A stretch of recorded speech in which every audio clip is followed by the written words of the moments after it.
Hey there friends, Mark Crowley here, back with another drawing tutorial. I've had a lot of people asking me for a tutorial on body proportions, so that's what we're going to be doing today. I think what happens a lot of times is you draw your character's head and you got that right, and then when it comes time to add the body, somehow the body's too big or too small or it's just not connecting right. So that's what this one's going to be all about, trying to draw a body that's roughly in the right proportions to this head. Now, when you're doing something like this, it's good to get a sense of how big the head is to begin with. So I'm pulling out the trusty ruler here and finding that as far as my drawing goes, this guy's head is about an inch, maybe a little more than an inch tall. I'm not going to count the hair because that's coming up off the top of the head. So I got about an inch maybe and a little more as the measurement of the head. Now I'm going to pull the camera back and then show you, talk a little bit about how many heads tall this character needs to be. Okay, so we've pulled back, and before we do anything else, I want to show you a little study that I did comparing actual human proportions to manga body proportions. This is pretty close to accurate anatomy over here. A lot of times they'll tell you that the real human male is 8 heads tall. That seems a little tall to me, a little idealized. This guy is about 7.5 heads tall. Manga proportions are, the head is much larger in proportion to the body. I found that as I looked at things like Inuyasha and other characters like that, that I was coming up with about 6 3/4 heads tall. And so that's kind of what I'm going to be working with here today. 6.5, 6 3/4, somewhere around there. Let me get this out of the way, and what I'm going to be doing is taking that measurement that I did before, about a little more than an inch from head to toe. I'm going to draw a grid. I'll do this all in time lapse because it would be incredibly boring otherwise, and that will give us the kind of framework that we can begin to do the drawing with. So I'm going to go ahead, kick it into time lapse, and we'll be right back.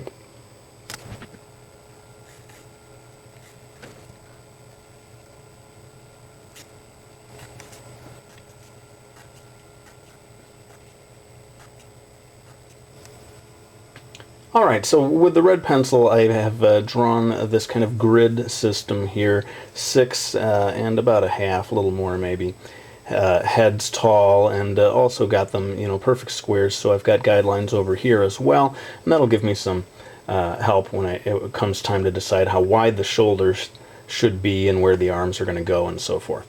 Let me begin then by pulling out the black Prismacolor as always, and starting to get some sense of where the shoulders are going to go and different things like that. My idea is to have his stance coming down on one foot pretty strongly, that's going to go right along this center line here.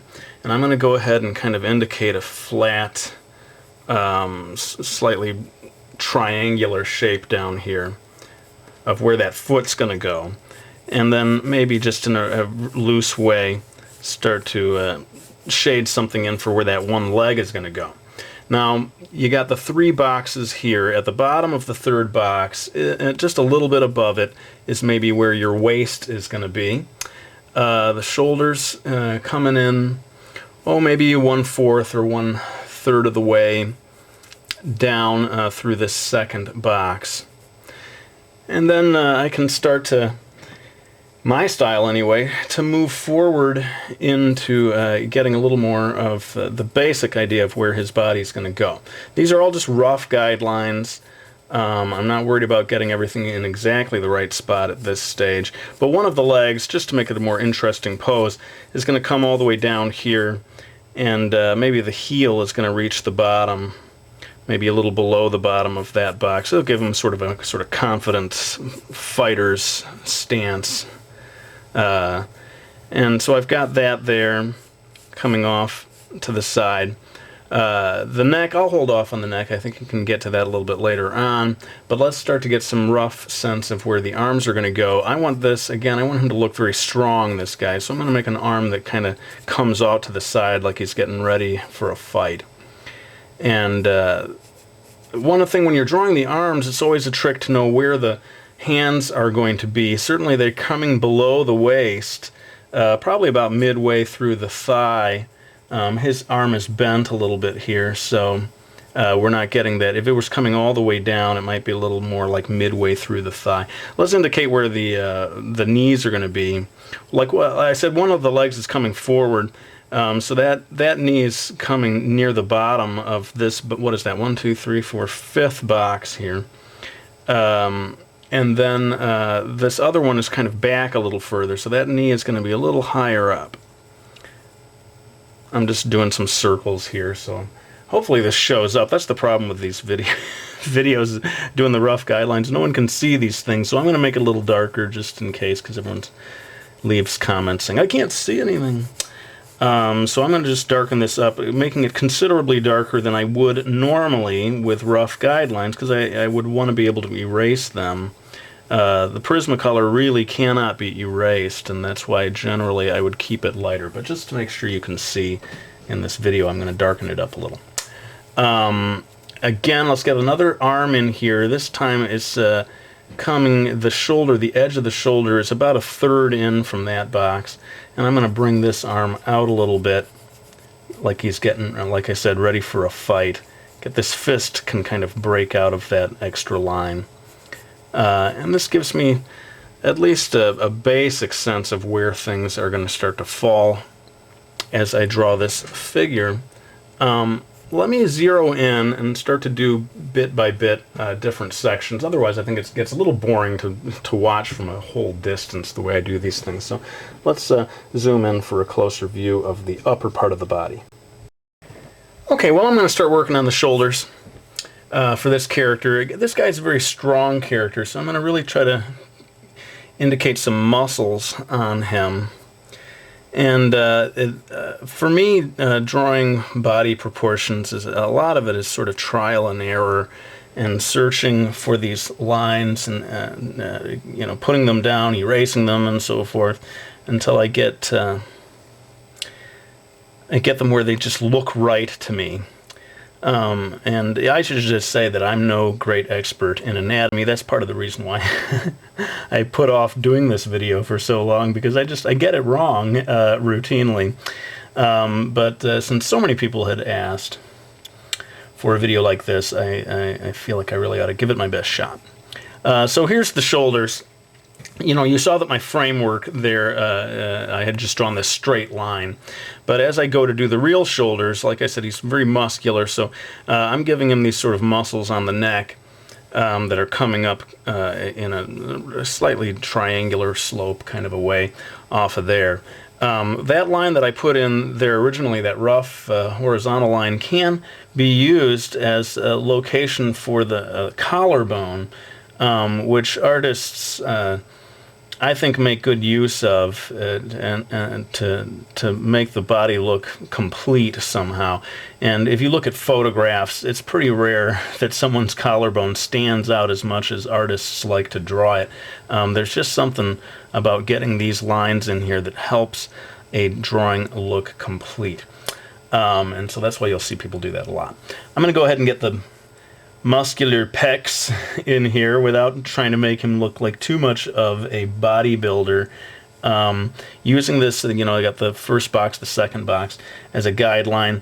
I'm finding that the bottom line of his pecs here is kind of coinciding just a little bit with this line, maybe a little higher.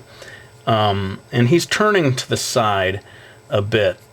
So the actual line in the middle of his chest is probably going to come in around here. And I'm going to go ahead and start to indicate the muscles of the arms. Now, a lot of people, a lot of artists who are better at anatomy than I am, they really know these muscles well. They can tell you the names of them and so forth.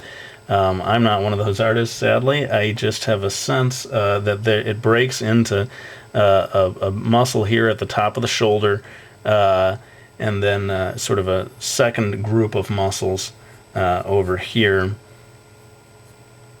lower down. And then people tend to put in a line here to sort of indicate a shadow maybe beneath that muscle at the top. Go ahead and shade in a little bit more here.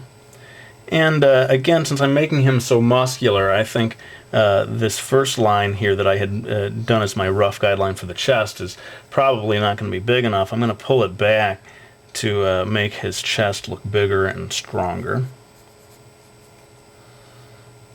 And then this one over here, maybe closer to where I really needed it to be to begin with, the lower part of the rib cage.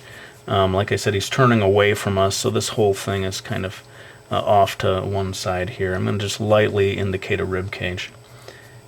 And maybe also get that second muscle going down here on the arm. And then I'm probably going to move the camera now and start focusing on other parts lower down the body. Alright, so I think I'm going to go ahead and do the two arms here. This is, you could spend a whole video on arms alone, so I'm not going to maybe get into that too much, but let's just say for now that there's a sort of a elongated triangular feeling coming down here on the forearms. And the way I'm going to do a very simplified version of a clenched fist here, creating a kind of a wide angle here for where the thumb is. And then this is kind of a nifty trick that I see people do a lot. They give the pointer finger knuckle extra emphasis, and then all the other knuckles can maybe just come back as a simple line. Then sort of indicating the finger curved in on itself or bent in on itself, and I'm just going to draw a little bit of the thumb. Again, is this anatomically perfect? Probably not, but let's hope that it's good enough for the purposes of this video. And let's go move over now to this arm over here, kind of repeating what we'd done over there. In a way, it sort of breaks into two parts. There's a more muscular area here at the top of the forearm, and then coming down to a narrower section at the wrist. This fist is going to be maybe a little more complicated. Hopefully I won't completely blow it. Get a kind of a ball here at the bottom of the fist. Try to get a thumb that's coming in to hold the fingers in place, for a good punch. And then you got the four fingers of the clenched fist coming in. I talk about how they fan out. In this case, they're sort of fanning in, maybe, to give you the sense of a clenched fist. Again, my apologies for not being the world's best anatomy guy if I'm getting this stuff wrong or it looks weird. That's because normally I would be erasing and starting over again and correcting things and so forth. But maybe that's enough for that part right now. Let's move on to the next part of the body.